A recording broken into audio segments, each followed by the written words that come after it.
if that makes sense. Does John Wick kill someone with a frying pan, though? That's the question. Yeah, you're right. That's amazing. And then also, they both have to deal with sort of unions or fallouts of not following the rules or not joining a union. So remember in the hotel, Wick breaks the rules and he's incommunicado. This one, he doesn't want to join the union, then he becomes against them. So, do you think John Wick, the creators, watched Grosse Pointe Blank? And they're both dressed snazzily? They both dress like morticians? Maybe. What do you think? It's definitely possible. When did Wick come out? What, 2014, maybe? Yeah, it's definite possibility. What do you think? Am I onto something? Tenuous? I think it's probably tenuous, but it's a fun little thought exercise nonetheless. Oh gosh! All right, so how about this? Let's take a quick break, and then when we come back, we'll talk more Grosse Pointe Blank. We'll be right back.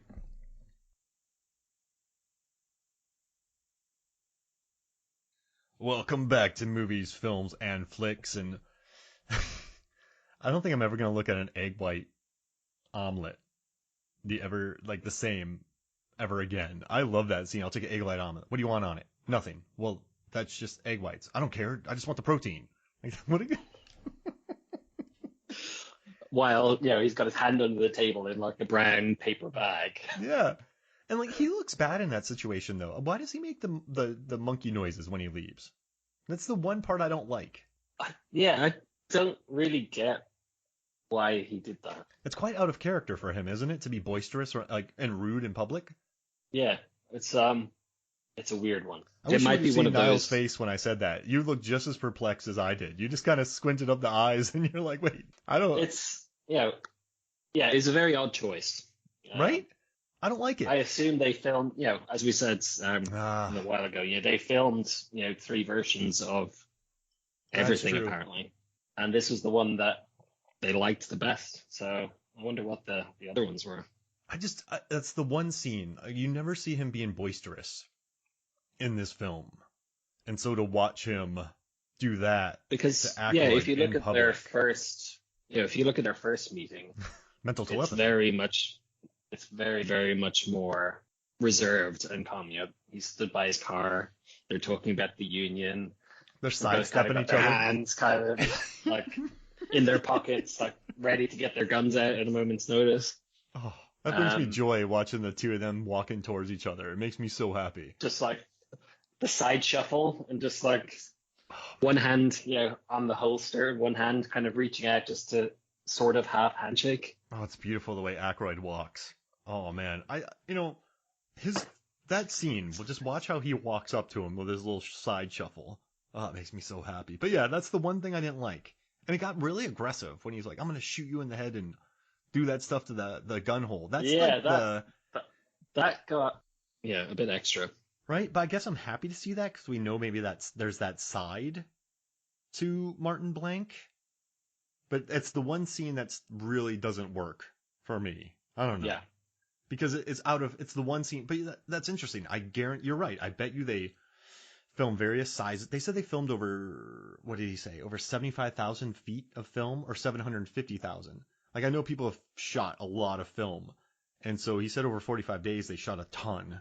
So maybe that was the one that worked the best. But like they dropped the plate. Like Martin Blank, I feel like Dan Akroyd would have been the one who leaves the restaurant in those situations. Grocer, which is an interesting name. But yeah, that's my one nitpick where I've never understood that moment. Yeah, it's definitely a weird one. Up until that point, just where they've got their guns under the table and it's Han and Greedo. He's bag lunching it. And then it's fine. And then all of a sudden it just escalates a ridiculous amount. Poodle pulper. It doesn't seem to, you're right. It doesn't seem to match up with what we see from Blank in the rest of the movie. Yeah, he's a nice dude. I don't know. But, maybe that's why it's, maybe that's in his personality. Maybe Akroyd, that brings it out of him. I mean, they do play, maybe. I do love the prank scene in the bathroom where he goes up to his area and the two spooks, and then they're like, "He's coming back," and Dan Akroyd hides in the stall. Idiots. Or when, they obviously know it's him, and then Akroyd comes out, "That's him!" Yeah. You're like, it's like, yeah, we know. We're not idiots. We've been watching him for like 3 days. Oh man, and they have terrible aim too. They are unloading full clips at Martin Blank in that corner. Oh, but it's plot armor. Yeah, that's true. I am watching Hard Target again just to prove how hard of a target JCVD is to hit, because I'm pretty certain they fire over 1,000 bullets at him and only one hit.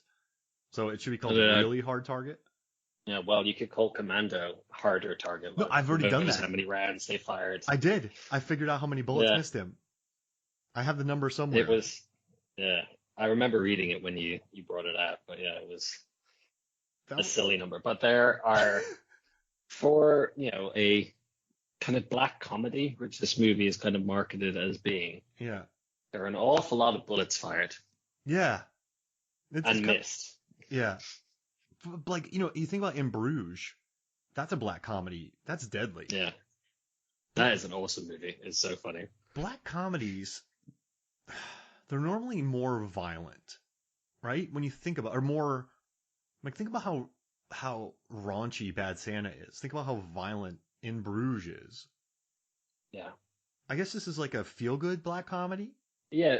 Yeah, there's violence, but it's not, it's more like comedic violence, right? There was, I keep going back to the scene in the kitchen where, he shoots a guy about 6 times and still feels the need to bash him over the head with a frying pan just to finish him off. Like, it's ridiculous. Oh, yeah. And then the whole TV on the head. It's definitely comical. And the way he lays down on the ground. Like, action came secondary to all of this, right? Like, it's not... I don't think they really care too much about the action, but I still think, the best action scene, though, is the hallway fight.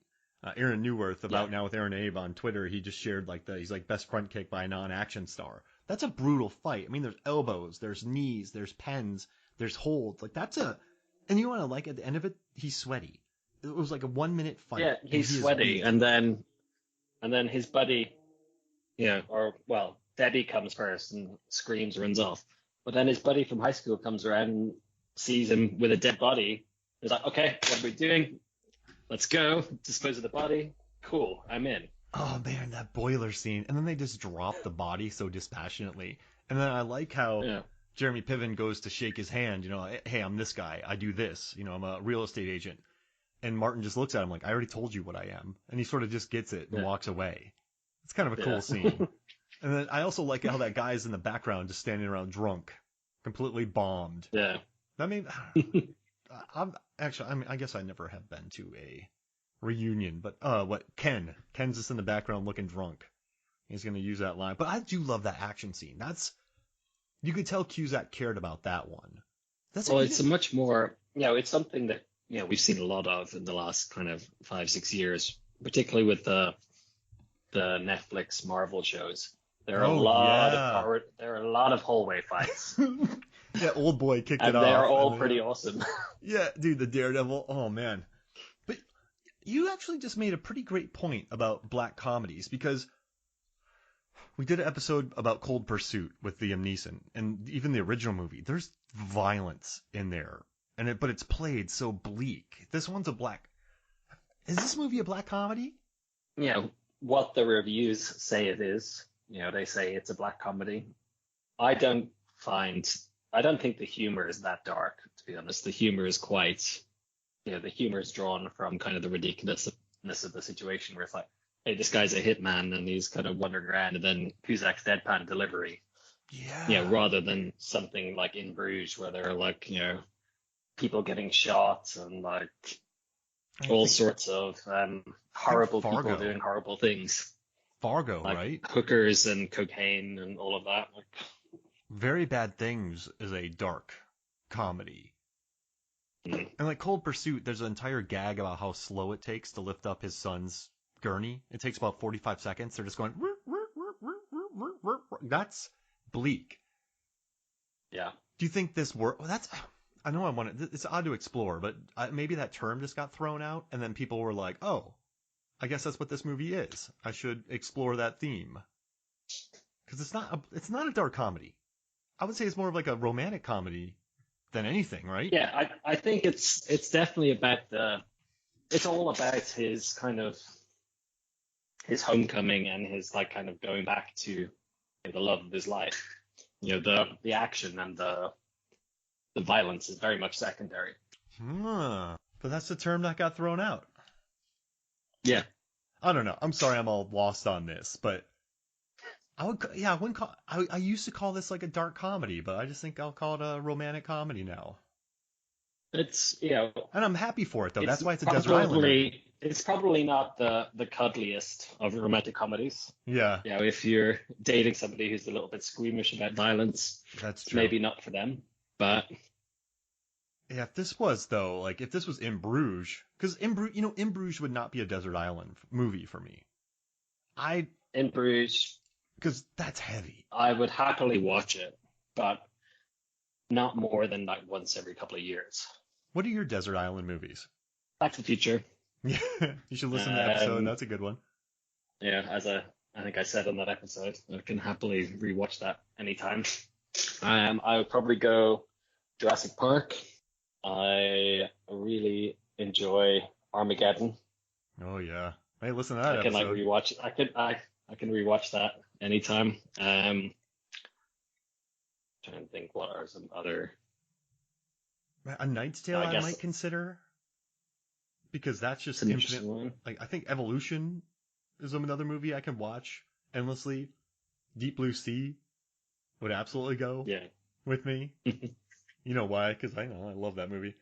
But yeah, you know what? I'm just like, if Grosse Pointe Blank's a desert island, that's one of my 5. If I had to take 5, there's good music. It's nice. Like I'm not going to take Calvary with me onto an island.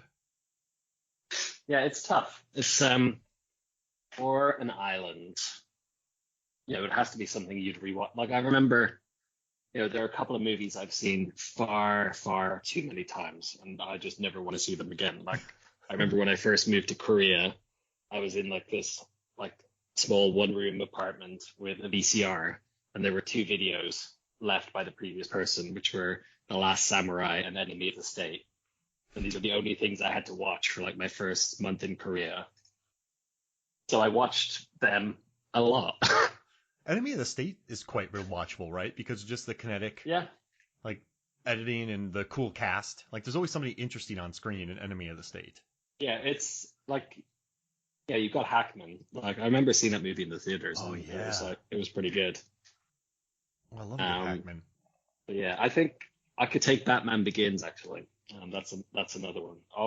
That's my favorite of the Nolan Batman movies. Tom Skerritt, dude. He's something else in that movie. I like him a lot. Yeah. He's scary. He's legit scary. If Tom Skerritt was Dan Akroyd, then this movie would become a dark comedy. Yes. Okay. Who would you cast now to play Martin Blank? Because Ebert said that when you look at John Cusack, you just think of a guy who's thinking of big words. Like you believe that he knows big words. Like when John Cusack says persnickety, you're like, yeah, of course he knows that word. Do you go with someone like Eddie Redmayne? Oh, that's really interesting. He would have to lay off the fantastic Trial of Chicago 7 one. Normal Eddie Redmayne would be cool to see, actually. Yeah. Yeah, he does have a tendency to go quite manic, but Cusack can pull off that manic energy because he just seems like a really smart dude. He reads as smart when you look at Cusack on screen, right? Yeah. Oh man, this is a tough question. Yeah, that's a possibility. Who would you go for? Oh. See, I put you on the spot. Now I'm... Okay, let's see. How old should you be? 27-year-old actors. Yeah, 27, 28, I guess. All right. So you're pulling that up. 27-year-old celebrities? 27-year-old actors? No, not him. Not oh, gosh. That's a really great question. I'm kind of lost now. Tom Holland? Because he's Andrew Garfield? He seems... I could see Garfield. You know what? I'm saying Andrew... I think he's in his 30s now, because he was 27 when he did Spider-Man. But you know what? I'm doing it. I'm saying Andrew Garfield because he could play. He could